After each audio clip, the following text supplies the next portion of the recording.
El Señor esté con y vosotros. con tu espíritu. Lectura del Santo Evangelio según San Mateo. Gloria a ti, Señor. En aquel tiempo Jesús habló a la gente y a sus discípulos diciéndole: en la cátedra de Moisés se han sentado los letrados y los fariseos. Haced y cumplid cuanto os digan, pero no hagáis lo que ellos hacen, porque ellos no hacen lo que dicen. Ellos lían fardos pesados e insoportables y se los cargan a la gente en los hombros, pero ellos no están dispuestos a mover un dedo para empujar. Todo lo que hacen es para que los vea la gente. Alargan las filacterias, ensanchan las franjas del manto. Les gustan los primeros puestos en los banquetes y los asientos de honor en las sinagogas. Que les hagan reverencias por la calle y que la gente los llame maestro. Vosotros, en cambio, no os dejéis llamar maestro, porque uno solo es vuestro maestro, y todos vosotros sois hermanos. Y no llaméis Padre vuestro a nadie en la tierra, porque uno solo es vuestro Padre, el del cielo. No os dejéis llamar jefes, porque uno solo es vuestro Señor, Cristo. El primero entre vosotros será vuestro servidor. El que se enaltece será humillado, y el que se humilla será enaltecido. Palabra del Señor. Gloria a ti, Señor Jesús. Pueden sentarse. Celebramos, hoy decíamos, la fiesta de Santa Rosa de Lima, aquí en España, porque en otros países la celebran el día 30. Una santa, decimos, de las primeras santas americanas, nace en 1586 y es de familia pudiente, española, de origen español, una familia bien situada, recibe una educación bien normal para lo que eran las chicas de aquellos tiempos, el leer, el escribir, saber 4 cosas, lo elemental, y sobre todo el coser, estas cosas que se hacían en aquella época, pero de una familia que no necesitaba para nada que trabajase ella, hasta que viene la desgracia y la ruina en la familia, y entonces sí tendrá que dedicarse a todos los trabajos que haga falta para ayudar a la familia, y esto ya desde jovencita. Y también desde muy joven se empieza a dar cuenta de quién es Dios, tiene una vida espiritual muy fuerte y decide hacer en lo que es las afueras de la casa una especie de mini hospital, de acogida, sobre todo de los indios. Hemos de recordar que los indios allí en Lima eran los más despreciados del pueblo, donde poca gente o casi nadie les atendía, y ella empieza a atender enfermos, gente con dificultades, con problemas, y lo suyo será esta atención a los más pobres y la oración y la penitencia. Especialmente llegará el momento en que se hará terciaria dominica, querría entrar en convento, pero no entra, y vivirá siempre como una laica consagrada.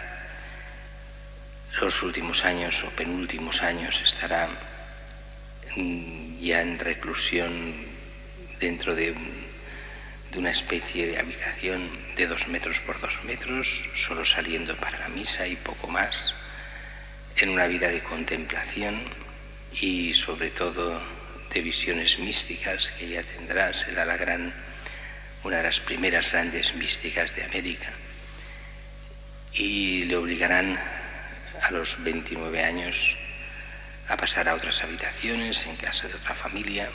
Ella por obediencia lo aceptará a regañadientes, y allí vivirá sus últimos 2 años de vida en contemplación, como una gran mística, pero también intentando hacer todo el bien posible, muriendo a los 31 años, muriendo muy joven.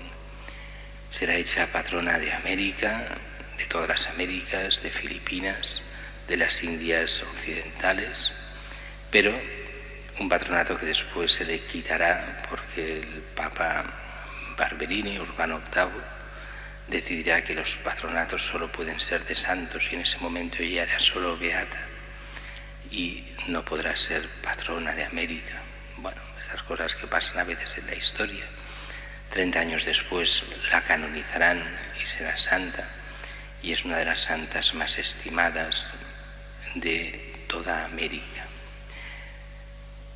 Y una de las que tienen más devoción. De hecho, ya no se llamaba Rosa, se llamaba Isabel, pero la que hacía un poco de ama de llaves de casa, la que hacía la limpieza, la que la cuidaba de pequeña, siempre la llamó Rosa y se le quedó el nombre de Rosa, aunque ya era Isabel como nombre, pero ya quedó para todo el mundo el nombre de Rosa, y su apellido se perdió para ser Rosa de Lima.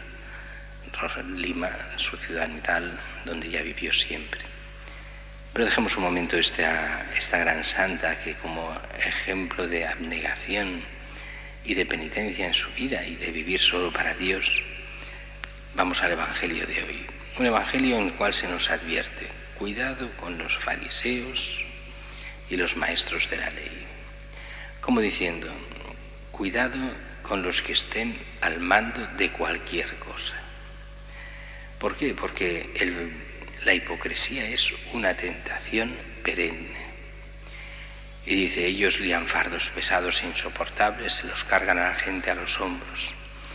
¿Qué hacen los hipócritas? Pues tener una religiosidad falsa y cargar de obligaciones a los demás de cosas que no son necesarias. Y en eso los cristianos hemos de procurar ir a lo esencial y no cargar de cosas, de tonterías, de obligaciones que no sean las que Dios realmente pone o la Iglesia en su sabiduría ponga, pero no la que se invente el cura de turno o la que se invente cualquiera de nosotros, cualquier cristiano que imponga su mentalidad, sus cosas, sus manías a los demás. Es lo que hacían los maestros de la ley. Y además, como buenos, algunos, no todos, como buenos hipócritas, no solo eso, sino que les encantaba que les tratasen como si ellos fueran santos. Creían que tenían derecho a los mejores sitios en los banquetes, en la sinagoga, que todo el mundo les saludase, que los considerasen santos en vida, que ellos fueran los importantes y los demás no valían nada, que les hicieran reverencias por la calle, que les diesen título de maestro.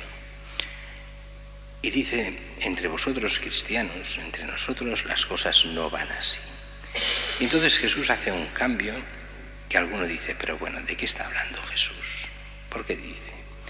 Vosotros en cambio no os dejéis llamar maestro, uno solo es vuestro maestro, todos vosotros sois hermanos, y no llaméis Padre a nadie en la tierra, porque uno solo es vuestro Padre, el del cielo.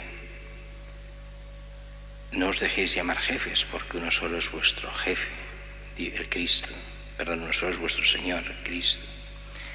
Y entonces dices, bueno, ¿qué está diciendo Jesús aquí? Porque si uno lo coge, literalmente está diciendo, a vuestros padres o vuestros hijos, a vosotros no os pueden llamar padres. Está diciendo, a los maestros en la escuela no se les puede llamar maestros. Y entonces dices, bueno, eso es lo que quiere decir realmente el Evangelio, eso es lo que dice, pero eso es lo que quiere decir. Pues no, está clarísimo que no es esto lo que quiere decir. Lo que quiere decir es que el auténtico maestro, el único gran maestro, realmente es Cristo, que nos enseña la voluntad del Padre. Todos los que se quieran llamar maestros han de ser maestros en Cristo y darse cuenta que no son maestros por sí mismos, sino por Cristo, y que han de enseñar la verdad y no simplemente lo que ellos crean o quieran creer. Y que si alguien es padre, la auténtica paternidad es la de Dios. Y que uno no es padre pudiendo hacer lo que le dé la gana con sus hijos, sino que ha de transmitir esa paternidad de Dios que lleva al bien y a la verdad, donde Él es otro hijo más de Dios, que ha de llevar a la fe a sus hijos, que ha de llevar por el camino de la verdad a los propios hijos y no hacer lo que le dé la gana. Y quiere decir que no pueden haber jefes entre nosotros, sí, pero esos jefes han de estar entendiendo bien que no pueden hacer lo que les dé la gana y robar lo que quieran, y no, sino que han de estar al servicio del bien y de la verdad, no a su servicio. Y entonces se entiende bien que el centro, en el fondo de la vida de cada cristiano es Cristo, y que si Cristo y el Padre no tienen, Dios Hijo y Dios Padre, vida en nosotros, todo lo que hagamos estará mal. Si no nos dejamos llevar por Él, en el fondo no estaremos cumpliendo lo que es nuestra misión. No seremos padres de verdad ni maestros de verdad si nos enseñamos a nosotros mismos, si nosotros somos los importantes y no nos damos cuenta que solo hay uno importante, que es Cristo, nuestro Maestro, nuestro Señor.